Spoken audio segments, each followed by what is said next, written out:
In 2019, YouTube was caught violating the Child Online Privacy Protection Act, or COPPA. Since settling, YouTube has enacted new policies that are meant to serve as a smokescreen so they can dodge responsibility and scapegoat creators. As such, for my own protection, it is my obligation to advise you that this video is not aimed at children. My target audience is not children. Parental discretion is advised. Hey guys, how's everyone doing? This is Sir Jedi Sentinel, and welcome back to Sentinel Reviews.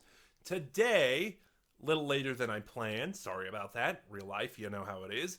Today, we will be looking at New Recruit, Series 9 in the Diary of River Song, released in October of 2021, directed by Ken Bentley. New Recruit stars Alex Kingston as River Song, Daisy Ashford as Liz Shaw, John Colshaw as Brigadier Lethbridge Stewart, and Tim Treloar as the Third Doctor. As always, I do these unscripted, so just in case, I am putting a blanket spoiler warning in place. If you do not want to be spoiled before this review, in the description box below is the link to Big Finish's website where you can buy The Diary of River Song New Recruit. And with how I've been changing the format of how I'm trying to do reviews, I'm going to try and talk about this set all at once rather than what I normally did in the past with box sets, divvying them up, giving a dedicated segment to each story, and then ending with an overview of the set as a whole. So, New Recruit, let me pull it up real quick, consists of 4 stories. The Bloodwood by Lisbeth Miles, Terror of the Suburbs by James Kettle, Never Alone by Helen Goldwyn, and Rivers of Light by Lisa McMullen. Overall, the format for Series 9 is kind of weird. Not weird good or weird bad, just weird. In the past, The Diary of River Song did one of 2 things. They either did narrative sets, where the 4 stories in a series would contribute to an overarching plot, or they did anthology sets, where the stories weren't connected, they existed in isolation from each other, but they were all joined by a common premise or concept. Series 9 tries to have it both ways. There is sort of a narrative thread, not really, but the stories don't exist in isolation. Like, later stories references earlier stories, but there's not an overarching plot it's building up to. You know, like I said, it's just weird because it's trying to be both things at once. Which, you know, for essentially a unit story, that kind of works, you know. River constantly being called to investigate these various mysteries that unit would investigate. Speaking of, as far as like the big selling point, which for this would be River meeting the Third Doctor, New Recruit takes the Series 1 and Series 4 approach of saving the meeting for the finale. So for most of this set, River is paired up with Liz Shaw. And once again, Daisy Ashford as Liz Shaw is just magnificent. Like, the vocal likeness to her mother, Caroline John, who played Liz Shaw, is really uncanny, but she gets the inflections down. She knows the character so well. And I think it's in part because the writers know Liz so well. Like, one of my favorite things is the first story, The Bloodwoods. In the opening of River joining Unit, this really plays into Liz's overall character arc from the series. You know, because in the events of Spearhead from Space, John Pertwee's first story, Liz was recruited to be Unit's scientific advisor. And then over the course of the events from Spearhead from Space, Unit found the Doctor, and then he was brought on to be the scientific advisor, and Liz was relegated to being his assistant.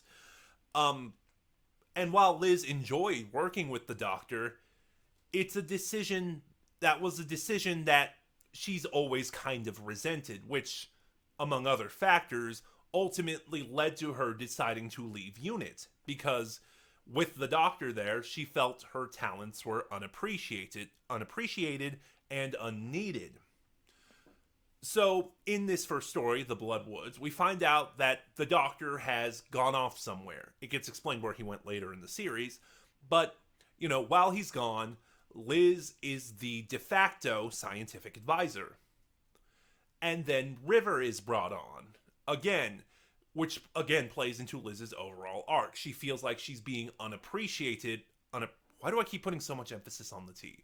She feels like she's being unappreciated and undervalued, even though River tries to make it explicitly clear that she's not there for Liz's job. In fact, she sets herself up. She tries to sell herself as being Liz's assistant, even though throughout the set, River is still very take charge.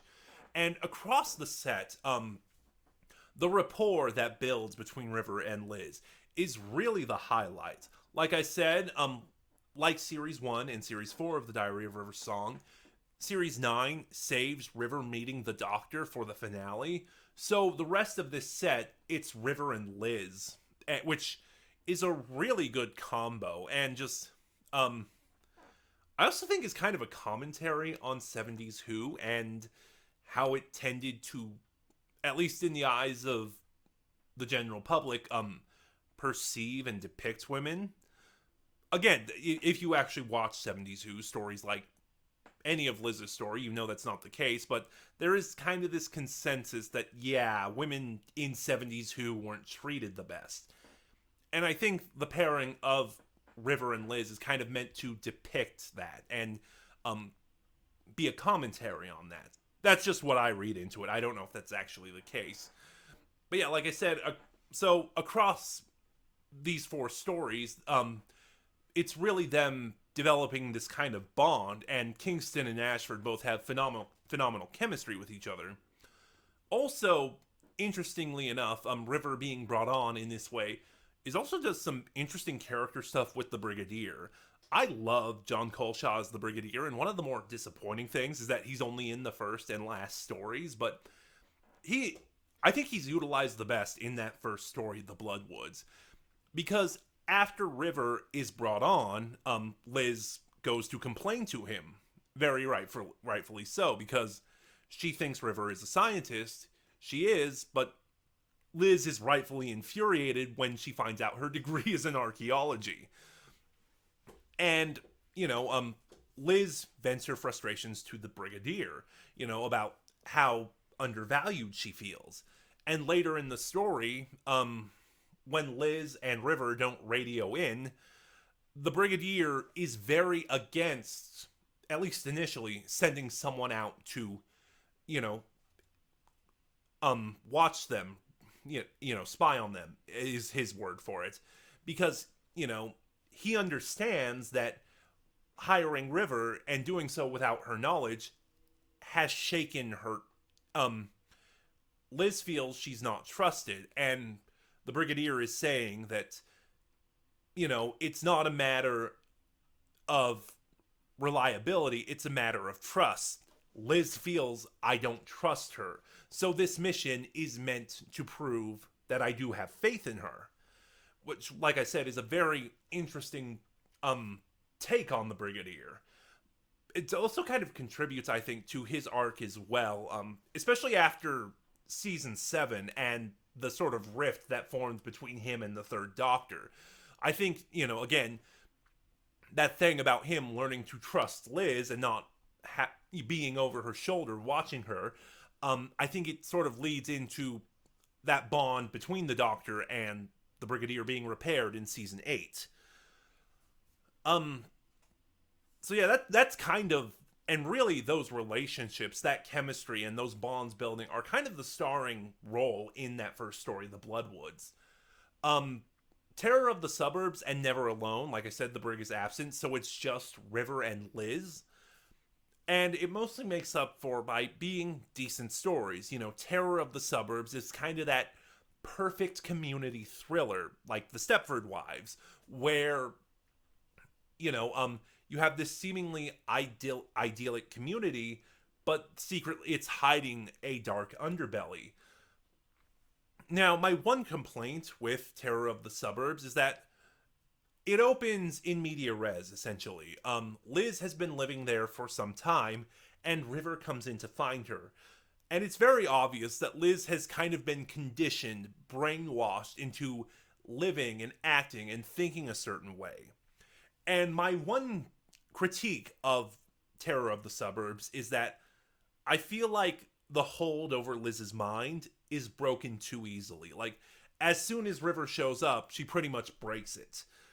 But then, like, there are a couple moments later in the stories where it feels like Liz is gonna relapse into being under control, but River still breaks it. I think the tension of this story, it's still a pretty tense, good thriller, but I think the tension of this story would have worked better had the conditioning on Liz been a little bit stronger. Like, River spent more of the story trying to break Liz's conditioning rather than breaking it immediately and being under the threat of relapse.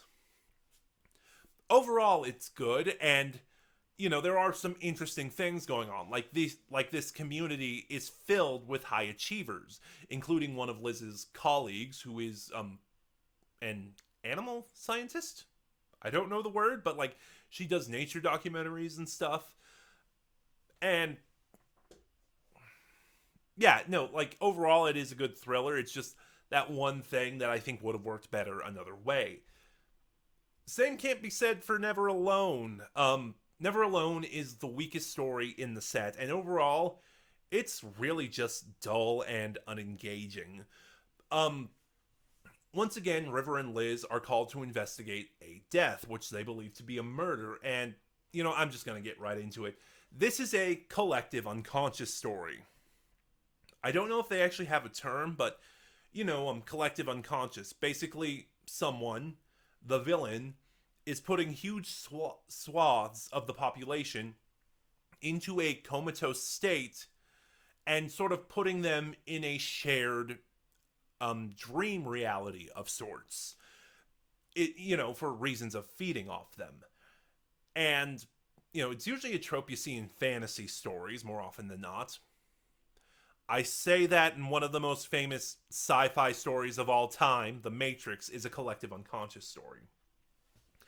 And I was talking about this story with my friend Jacob because he was doing the review of this for Indie Mac User, link in the description box below.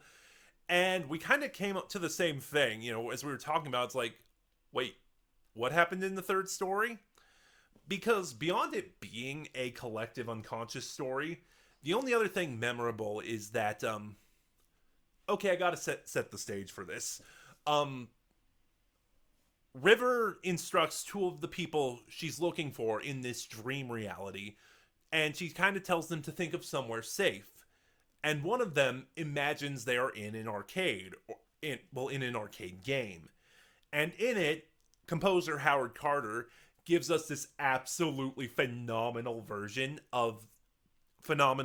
8-bit version of the Diary of River song theme.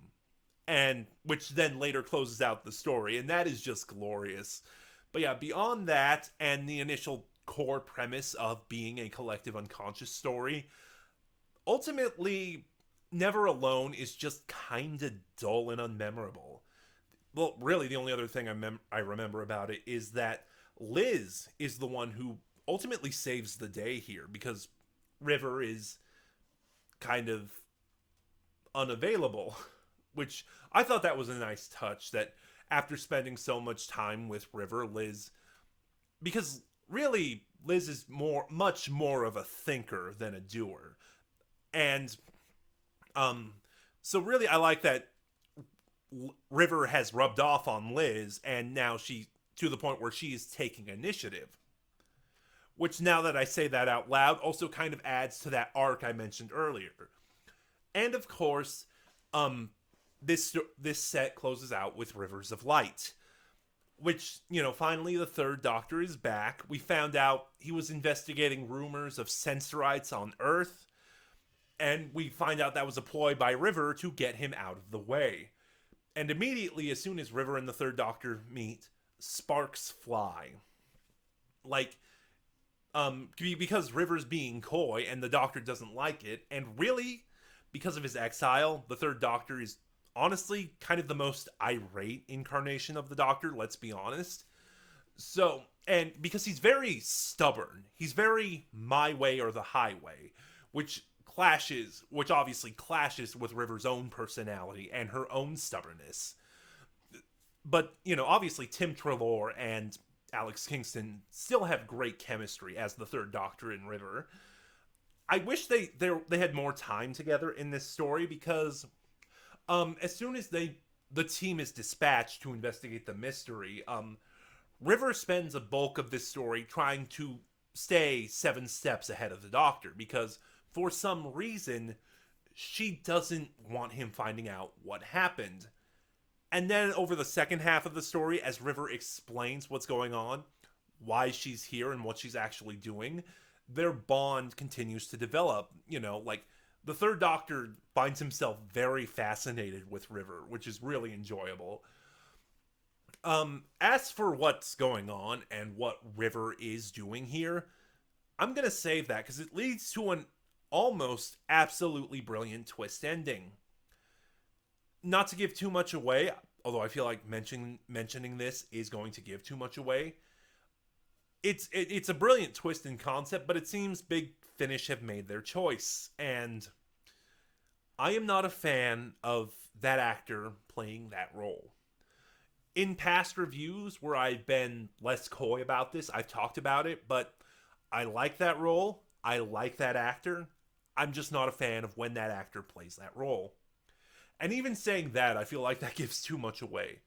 But as I said in the beginning, I honestly think The Diary of River Song Series 9, New Recruit, is a return to form. It's like, I'd say an upper mid-tier series in this range. Like, again, not quite the top where I'd put Series 2, Series 5, and Series 6, but not at the bottom where I'd put Series 4, Series 1, and Series 7 and 8. Like, I'd say it's upper middle, like right there with Series 3. I really enjoyed this series, and once again, I cannot wait to see what the future of this range brings. But those are just my thoughts on but those are just my thoughts. Have you heard The Diary of River Song Series 9, New Recruits? What were your thoughts? Please start a conversation in the comments below. Remember to like, comment, subscribe, and then click that bell next to subscribe to get notifications when I upload. And in the description box below, you'll find the link to my Twitter, where you can follow me and get updates on the channel. This is Sir Jedi Sentinel, and I'll see you guys next time.